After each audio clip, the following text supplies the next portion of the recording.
Hi everybody. I guess I must be in a bit of a nostalgic mood here the last couple of weeks because since building my modified RC Powers F18 version 3, I decided to build another RC Powers Mig 29 version 1, of course with some modifications. This plane has been around quite a long time. If you check down below in the comments, I'm going to have links to this plane and many other things that I'm going to discuss in this video. I built about 3 of them already stock, right from the plans, just elevons only, the simple little power setup, and just had a ton of fun. I think I had about 500 flights on those 3 that I built. The plans have been around. It's tried and true. If you aren't a member of RC Powers but you're interested in this plane, pardon me, you can go set up an account for free and you get the plans to this plane and to the F18 version 3 for free, so it's a great way to get started. This is actually, I think, a good profile starter park jet. Profile planes, when you're first starting off, more than inevitably, especially if you're new to the hobby, you're going to crash. They're so much easier to repair because you can see here everything is a flat surface. So if you crash and snap this nose off, you can just take a knife, cut it clean, cut out some new pieces, glue it on, and away you go. It's not the score and fold ones. If you crash and smash up the nose, it's a lot more work and difficulty to repair them. So this literally, if you build it stock, I've started building one at breakfast time and been flying it by the afternoon. I mean, using hot glue and stuff. So it's really a great little plane to start with, and because the plans are free, I encourage you to go check it out. What I will say is that, again, if you are brand new to the hobby or brand new to park jets, is get the plans and just build it stock. There's a huge thread on the RC Powers website where you get the plans, where you can see all kinds of guys' builds. Just build it stock and go out and have some fun with it. Like I said, I've built 3 of these before, and I've just had a lot of ideas percolating in the back of my head of things that I wanted to try out on this plane, so that's why I'm going to talk about these modifications today. The other thing is as I'm handling the plane here, you'll see that I probably have a lot more reinforcement in the plane than might be needed if you're using Depron or a stiffer foam like that. The foam that I'm using to build this is called Fly Power Value XPS foam that I get from a company called RC Foam, based out of Colorado. I live in Canada, and I find that they are just exceptional to deal with. They have excellent service, excellent products. Their shipping is very, very reasonable. Customer service is outstanding. So a little bit of a unsolicited bump there for RC Foam, but I encourage you to check them out, and I'll have links down below in the comments. So anyway, this foam is, I think, in discussion with my partner Stefan in Namsi, it's about equivalent to model plane foam grade B, which you'll see when you go to the RC Powers forum. There's a lot of guys that build with that. And because like I said, I get all my stuff from RC Foam, I ordered some up. I use it on my score and fold planes, like in my F18 that I shot recently. I use it normally in the fuselages and stuff where I don't need a lot of rigid strength. It sands really nicely. It's easy to to bend and shape and sand and paint. But I want to decide to experiment and build a plane completely from it, and I'll talk a little bit more about that later. Okay, so let's jump right into my modifications. So on this plane, compared to the F18, I didn't go hog wild moving motors around and getting all wrapped around the axle about dimensions. Actually, for scale dimensions, if you take sort of ratio of length to wingspan, this is actually pretty much bang on for a real world MiG-29. So there was no need to play around with that. I just left the motor location where it was and all that sort of stuff. I didn't play around with any of that. The back end here, I did do quite a bit of adjustment and modification to the size of the surfaces and things, which I'll talk about here shortly. Okay, so you can see right from the front, one of the first modifications that I made was I put KF airfoils on it. So hopefully you can see there. So the airfoil is top and bottom. The airfoil is made out of a paperless dollar store foam, which once you take the paper off is about 4.5 millimeters thick. It's my favorite material for KFs. It gives me you know, just the stability that I look for, and it doesn't make the wing too thick. Plus it's dirt cheap. It's like a, well, it used to be $1 a sheet. It's about $1.25 a sheet here where I live in Canada, and I can probably make, if I'm smart about it, I can make about 3 sets of KF, 3 to 4 sets of KF airfoils out of it. So it works really, really well. Plus it sands when you're shaping. You can see I made a symmetrical leading edge to cut down on drag, and it sands really, really nicely. Now what I did is, if you watched a lot of my other videos, normally I would extend, you know, even if it doesn't call for it in the plans, I would extend the top KF out along the lurks. Now because this is a profile plane, it's, you know, kind of hard to know where the lurks ends and the nose starts. So all I did was I just went sort of straight across right into the fuselage here. But I've already flown 14 flights on this plane, and I can tell you that it really, really works well. It's really a good positive effect on how the plane handles.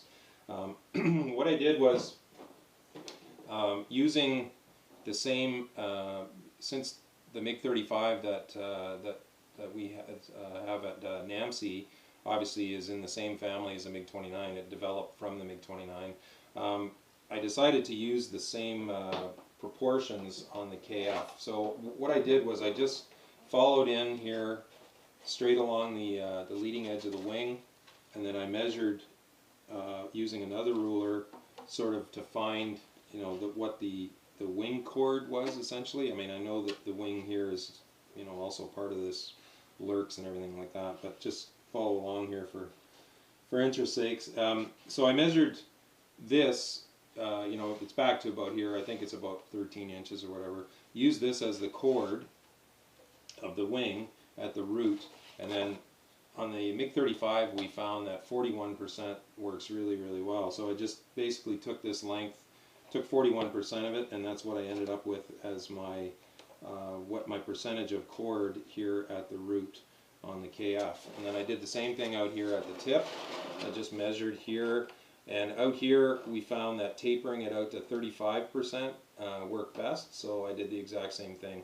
And then, you know, it took a little bit of playing around, just, you know, cutting out a scrap foam, fitting, and, you know, just to get the right size. And then once I got a couple of them, top and bottom, the right size, then I just used those as templates to make the ones for the other side. You can see here I did all this measuring because I figured out where I wanted to put my rudder servos when I cut out the wing plate. So I just mirrored that in the KFs, and then actually cut it out so that the rudder servo can sort of sit down in this little relief here, so it's not sitting up too high. Okay, I'll talk how all of that stuff worked later on when I talk about the flight performance. Okay, so moving to the back here, actually I'm just going to talk about my elevons first. So I wanted to bring the elevons down to more scale size.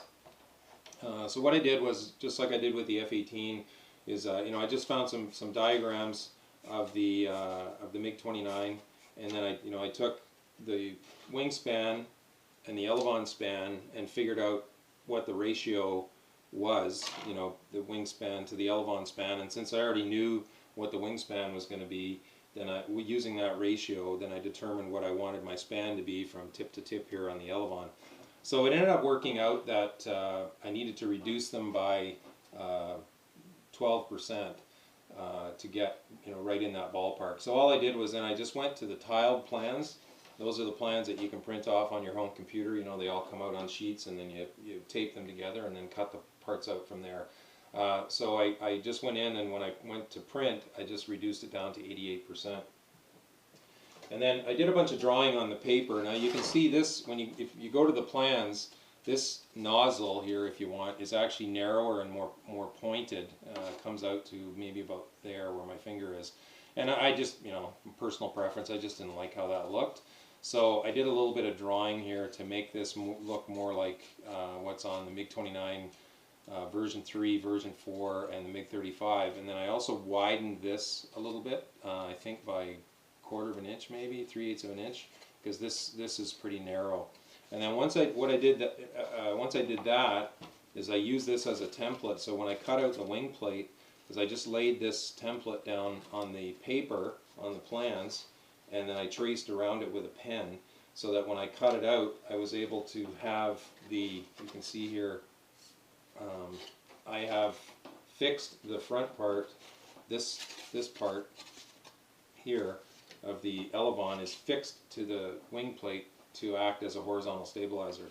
RC Powers introduced this concept back with the MiG-29 version 4 and I think the Su-34 version 4, and I just love how it works, and I've used it on many planes now, and I just find that this, actually provides more stability, allows me to have a smaller surface, less surface moving in the slipstream, which I find helps make my plane more stable and fly more quietly. The other thing I really don't like about really big control surfaces is, sometimes if you get caught in a situation and you really got to hammer the elevator to get out of trouble, what happens is if the control surfaces are too big, they get deflected, and as you've just yanked the stick, you're bleeding off energy in a real hurry, and then it can cause you, they turn into air brakes instead of control surfaces, and then they end up prematurely stalling, which I don't really like. So anyway, these are about 12% smaller than stock. So on the vertical stabilizers, I've got quite a bit going on here. I reduced them. What my plan was is I wanted to widen the stance a little bit as much as I could. So I took the on the plans where the slot is that accepts the tab here, is I moved that out by, I could only move it out by about 2 millimeters after I did some measuring. I moved it out by about 2 millimeters, and then what I did was, since the MiG-29 version 3, another thing that RC Powers introduced for stability was having sort of a wedge effect here, where these are actually canted or towed out from the front to the back 3 degrees. So you get this sort of almost like a small wedge effect. So it's not wedged out enough that it slows the plane down, but what it does is it really adds a lot of stability and quietness, if you want, to the back end. So that's what I did here. If I had to do it over again, just to help me out with alignment, there's only one tab sort of up in about here to align the vertical stabilizer or horizontal stabilizer when you glue it onto the plane. So if I had to do it again, I would probably put another tab and slot sort of towards the back here, just so that I could get it aligned nice and straight. What I ended up doing, you probably can't see it, I ended up drawing a line sort of in here to help me. But it's really important that you get your vertical stabilizers straight, because when they're glued in, because if they're warped, then it's going to cause you all kinds of turbulence and corruption in the back end there, and really going to cause you problems with your plane. So and I cut these down quite a bit. I think I chopped about 1.5 inches almost off the top here. Again, what I did is I just looked at pictures and diagrams of the MiG-29 and figured out how tall these should be in relation to the plane. Or actually, I think what I did was I used our MiG 35, which Stefan designed to have very scale size vertical stabilizers, and then I just ran a little math, because this is a 24-inch wingspan as opposed to a 27-inch wingspan, and just sort of dropped down the size. Initially, I was a bit concerned by cutting off that much surface that I might lose some stability, but what I was banking on was, because I did this wedge effect, was that I was going to maintain or even have more stability, and I'm actually happy to say that luckily I think ended up with more stability. So anyway, here's one thing I think that I'm going to have to admit is pretty much an epic fail. I made these rudders way too big. I'll show you what my throw is, but I didn't realize how very sensitive and responsive this plane was going to be in the yaw, because I'd never played with rudders before. So compared, I should have, I think these are almost MiG 35 size, and again they should probably be about, I would say 40%, maybe even 50% smaller. Right now it's going to be a real challenge, but what the heck, I'm up for the challenge. But I've noticed flying, if I'm trying to fly slow and feed in the rudder, I've got to be very, very smooth and patient with the rudder input, because if I put too much in too quick, it'll do like a snap rudder roll. It's almost like a buck and bronc, just very, very unhappy with what you're doing to it. So anyway, again, if I had to do it over, I would definitely make them smaller, and I'll just have to deal with what I've done to it and continue pushing my skills. All right. Oh, one thing I want to talk about, and this is probably something that you want to be take into consideration even if you build it stock. This area right here is notorious when you read through the MiG-29 version 1 thread. This is notorious for being a problem area for a lot of people. Because you can see it's thin here, and what happens is, you're coming into land, and if you bang the tail, this foam can break very easily. And I had it break, I think on the second or third flight on my first MiG-29 V1, and then from then on I reinforced them. So all I did to reinforce this, and it's probably hard for you to see, but I've just got this fiberglass drywall tape, this stuff here that you can buy at pretty much any hardware store. I've even found some of it at the dollar store. It has a sticky side, so you can stick it on. And then I just cut pieces so that I have pieces here, and then again on the inside, on both sides. And then I just use, this is a product called Foam Cure. I like to use it for all my builds. It's fairly inexpensive. I get it from Hobby King. It's actually made by Bob Smith Industries, and Hobby King sells it under license. It does take longer to cure than some glues, but the nice thing I like about it is that when it does cure up, it cures up very light. Pardon me, excuse me. Cures up very light and is about this. It's about the same stiffness as epoxy. So if you don't have this stuff, just mix yourself up some 5-minute epoxy and just kind of smear it on that drywall tape. What you're essentially trying to do there is just make sort of like a poor man's fiberglass. Give yourself more durability there. And then what I actually did was I had a couple little pieces of, this is 2mm carbon rod. I had a couple little pieces of that laying around. So all I did was I just took the tip of my glue gun, my hot glue gun, and I just sort of melted myself a little channel just by gently running the tip of the glue gun back and forth. Pushed the carbon rod down in there, and then just smeared a very thin layer of hot glue over top of that to hold it in there. So this is like super strong now. Okay, so just quick with the with this more flexible foam that I used, as I was handling it, I could tell that it was, if I didn't put some extra reinforcement in it compared to what I'd normally do with Depron, that I was going to run into some problems. So these are just actually bamboo skewers, barbecue skewers. They're, I think, 11.5, maybe 12 inches long, depending on where you get them. I get like 100 for $1 at the dollar store, so they're dirt cheap. And for spans of like 11 inches or less, they're just as strong, I find, as 3mm carbon rod, or carbon tube, but much cheaper. And then if you use epoxy to put them in, which is what I used, I think they absorb a little bit of that epoxy as it's curing, and then they get even stronger. So I've got 2 full lengths of it there in the nose here to keep the nose nice and strong. And then in the back end here, I think these are, I don't know, maybe 4.5 inches long, again, to give my elevon some stiffness. And then what I was finding is, because this is obviously, right here where the elevons attach, the elevons are obviously moving in opposite directions, when you're maneuvering.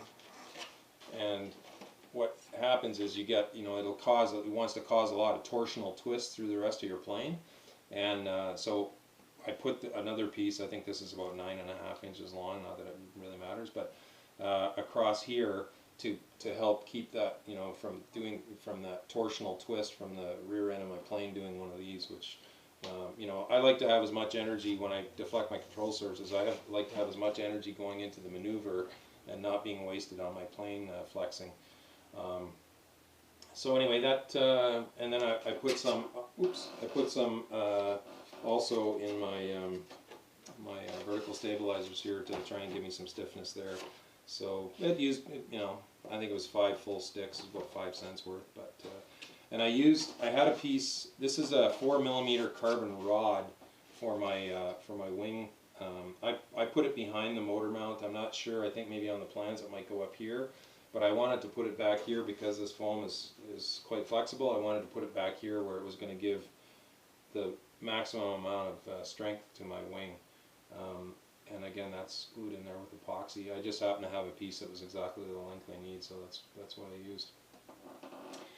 Okay, I'll just, before I get into the performance, I'll just talk a little bit more about some other tricks that I used here.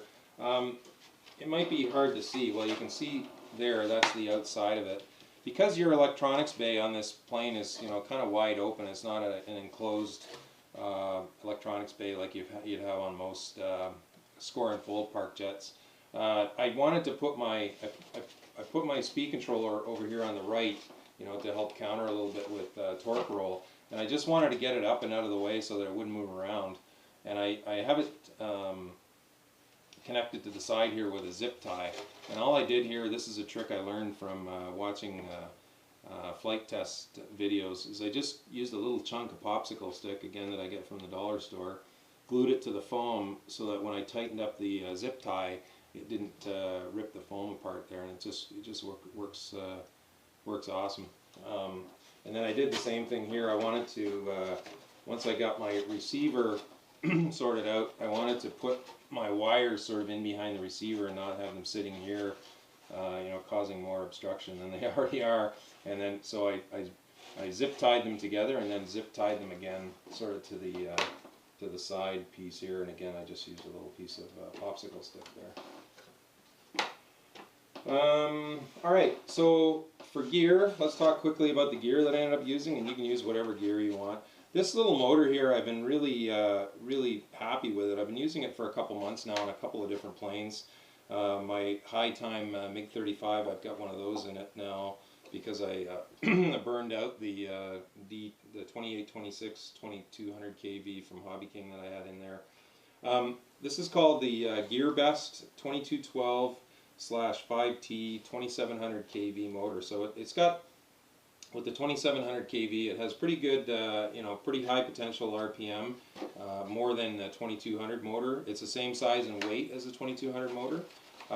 Originally I was testing it on a 6x3 EMP prop, and I wasn't really that happy with the you know, the speed and power I was getting. So the weather where I'm flying in Canada right now is pretty cool. So I put a 6x4 APC prop on it, and wow, I'm just really impressed. I think it pulls about, it's pulling about 33 amps, around 400 watts. But because it's cool, the motor is not overheating with this prop. Now maybe, you know, again in the summertime, I may just have to suck it up and go back to the 6x3 prop. But so far I'm really pleased. The other thing I'm pleased about is this motor only costs $6.21 American dollars or US dollars right now. The shipping is free. The only tricky thing is it takes about 6 weeks. I live on the west coast of Canada, so it took 6 weeks pretty much from the day I ordered it to get to my door. So if you want to play around with it, I'd order a couple of them in case one of them ends up being a dud, but for that price, you know, why not? So for my servos, I have, you can see here, what I ended up wanting to do with my rudder servo is I didn't want to put the rudder servo on the inside of the side here, because then the push rod would interfere with the prop slot.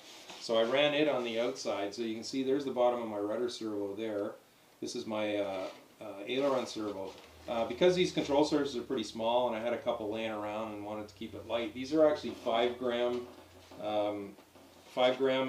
nylon gear servos from RC Timer, and you know, touch wood, thus far they've seemed fine. I haven't had any problem with them being able to move the control surfaces the way that I need to. And then because obviously if all my ailerons and rudder servo is all stripped at the same time, as long as I still have elevons, I can still have full control of this plane. So I used my favorite 9 gram nylon gear servo from RC Timer for my elevons. These push rods are just push rods that I make on my own myself from scratch out of 2mm carbon rod. I'll put links to our NAMC website for some info there if you're ever interested in that. Alright, so enough of that malarkey. How does it fly? It flies absolutely amazing. It actually flies. It took me a while to get it set up. I originally, on the plans, the CG is sort of a hole. You know, you poke sort of a hole right here, and then you know you just kind of lift it up and see where it goes. Well, you can see I'm way nose heavy. I've got my battery in where it would be when I fly it. So I'm not sure what I was thinking about. Again, I guess I'm getting too old. Now that once I got it sorted out, I remember actually when I was flying. This is a 2200 3-cell battery. When I was flying my other ones, that my battery was pretty far forward. But, you know, I went based off of this old CG, and I don't think that my KFs had that much effect on it.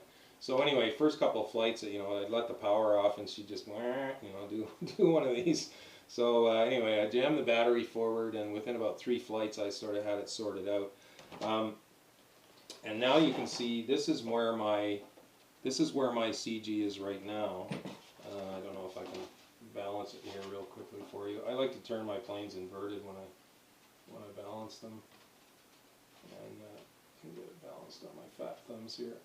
But anyway, so there's pretty much where it's balanced right now. So that's an inch ahead. What I did was I just transferred the stock CG out onto the wing here, because I find it's a lot easier to take the CG out on the wing.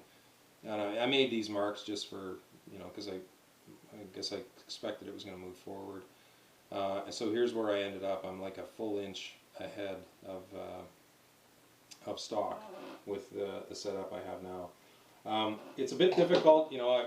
If you've watched some of my other videos, I like to really dial in my CG, the neutral CG. I do this maneuver called an arc test that my partner Stefan taught me. Is essentially you just take the plane sort of like a 30 degrees nose up, about 60-70% power. Take it up, you know, take it up nice and high when you do this, and then, you know, get it up into a nice climb, get it going, and then chop the power. And then what it should do is, you know, it should sort of float gently over the top of the arc, and then eventually, you know, it's going to drop as gravity grabs a hold of it.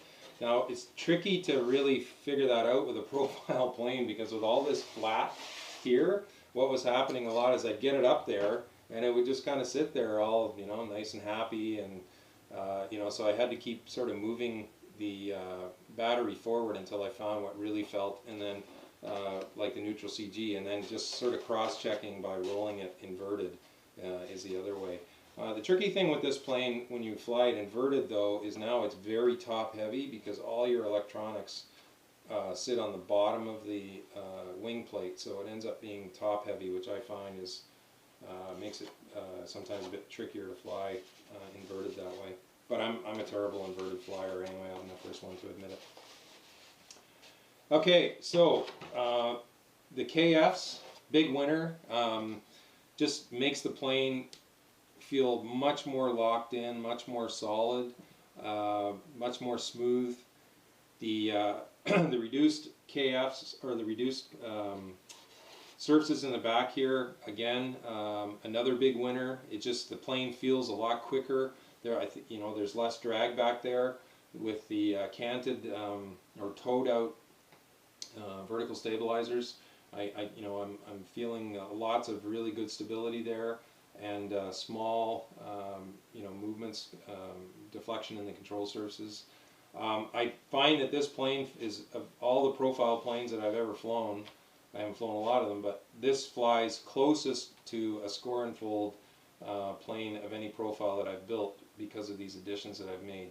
Obviously, like I've already mentioned, I think the rudders on my part were a bit of a fail, but anyways, we'll just keep working with that. Everything else works really, really well. It's very, very solid.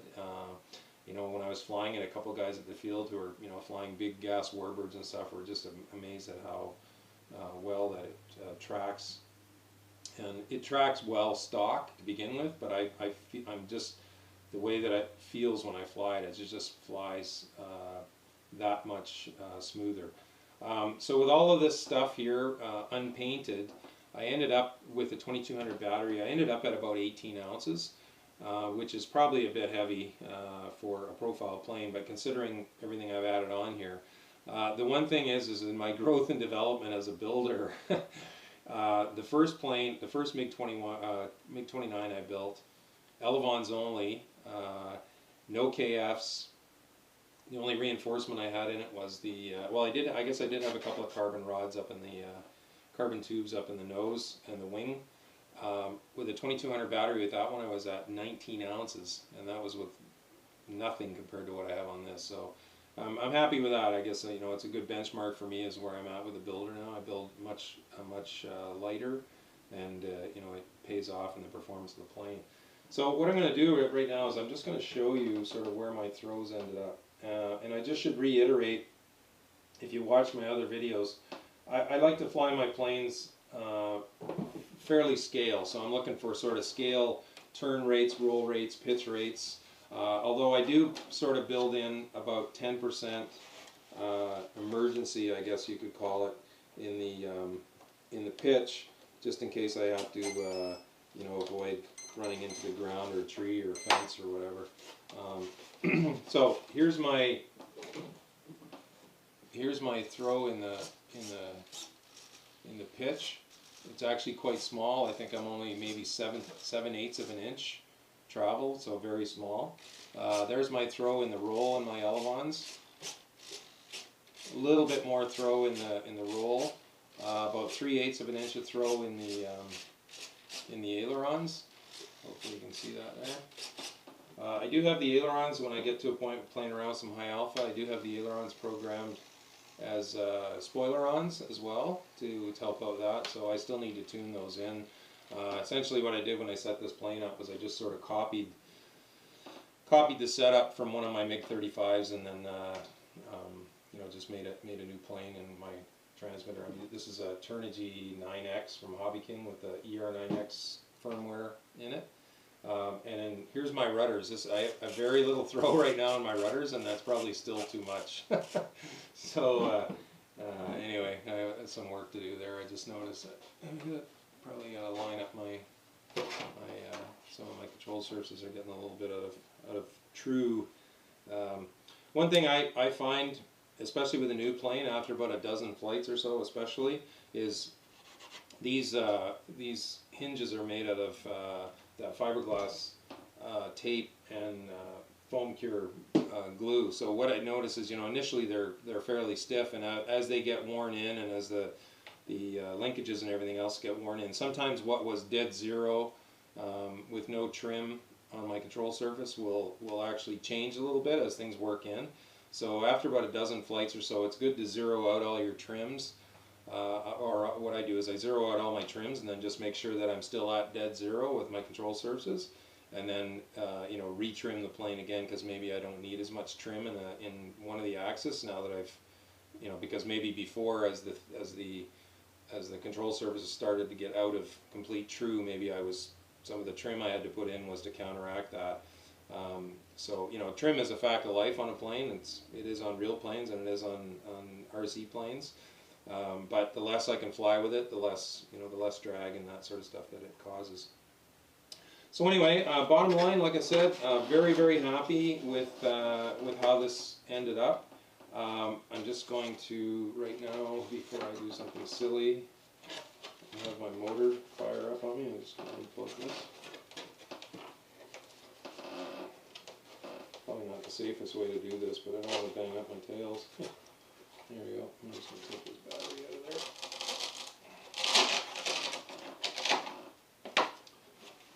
So very happy with how all these things worked out. Like I said, it feels so solid, and it's really, really much. I find it's much easier to fly at scale than when I was just building it profile with elevons only. Really, really happy with how this worked out. You know, and again, it wasn't real difficult. I didn't, again, because I didn't muck around with a lot of motor location and all that sort of stuff. But lots of fun, and because I used an inexpensive foam, it was a cheap build as well, or inexpensive build. So there you have it. Like I said, just to reiterate, if you're brand new to the hobby, brand new to park jets, go to rcpowers.com, become a member. You get the plans to this for free, get the plans to the F-18 for free. Recommend you start with this because it's such a simple, easy build and so simple and easy to repair. Build it stock for your first go, and then play around with it after that to dial it into how you like to fly. But it's a ton of fun. Like I said, it's a very, very quick build. You can build it in a night, be flying it the next day, or start it at breakfast and be flying by the afternoon if you use hot glue and you don't worry about all these, all the sanding and fancy stuff that I did. So check the links again. Check the links below for more information on this plane and components and other things that I talked about during this walk around video. Thanks very much for watching, and blue skies and calm winds to everyone. Bye.